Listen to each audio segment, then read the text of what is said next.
5 വർഷമായിട്ട് അറിയാം. ആള് നല്ല ഡോക്ടറാണ്. കൂടെ തന്നെ നന്നായിട്ട് പാട്ടും പാടും. നമ്മുടെ എന്ത് പ്രോഗ്രാമാണ് നന്നായിട്ട് പാട്ടൊക്കെ പാടുന്ന മുമ്പിലുണ്ടാവുന്ന ആളാ.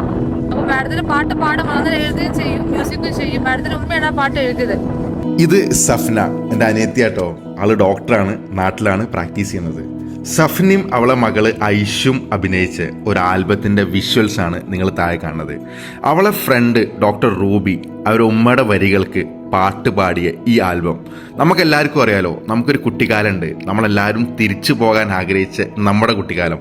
അത്തരത്തിൽ ഓർമ്മകളെ കണക്ട് ചെയ്യണതിൽ എനിക്ക് ഭയങ്കര ഇഷ്ടമായ ഒരു ആൽബമാണത്.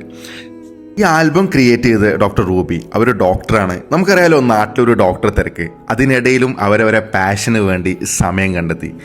ഇത് കാണുന്ന എനിക്കും നിങ്ങളോടും എല്ലാവരോടും എനിക്ക് പറയാനുള്ള ഒറ്റ കാര്യമുള്ളൂ, നമ്മളെ ജോലി അതിൻ്റെ തിരക്കിനിടയിൽ ചിലപ്പോൾ നമ്മൾ ഇഷ്ടപ്പെട്ടായിരിക്കും ജോലി ചെയ്യുക, പക്ഷെ അതിനിടയിലൊക്കെ നമ്മളെ പാഷന് കുറച്ചെങ്കിലും സമയം കണ്ടെത്തണം. അങ്ങനെ കണ്ടെത്തി കഴിഞ്ഞാൽ ഒരുപാട് കാലം കഴിഞ്ഞ് കഴിഞ്ഞാൽ നമുക്ക് തിരിഞ്ഞു നോക്കുമ്പം നമ്മൾ ക്രിയേറ്റ് ചെയ്ത സൃഷ്ടികളാണ്, അല്ലെങ്കിൽ നമ്മളെ വർക്കാണ് ഇതൊക്കെ എന്ന് പറഞ്ഞ് നമുക്കൊരു സന്തോഷം കിട്ടുമല്ലോ. ഈ ബാക്ക്ഗ്രൗണ്ടിൽ ഞാൻ ഈ പാട്ട് കൊടുക്കാത്ത ഒന്നുമല്ല കേട്ടോ, ഞാൻ വെറുതെ ഒരു സ്പോയിലർ ആക്കുന്നില്ല. നിങ്ങൾക്ക് ഈ പാട്ട് കേൾക്കണമെന്നുണ്ടെങ്കിൽ ഇതിൻ്റെ ഡിസ്ക്രിപ്ഷൻ ഞാനിവിടെ താഴെ കൊടുക്കാം. നിങ്ങൾ യൂട്യൂബിൽ പോയിട്ട് ഈ പാട്ടൊന്ന് കേട്ടിട്ട് അതിൻ്റെ കമൻറ്റ് നിങ്ങളൊന്ന് രേഖപ്പെടുത്തുമോ?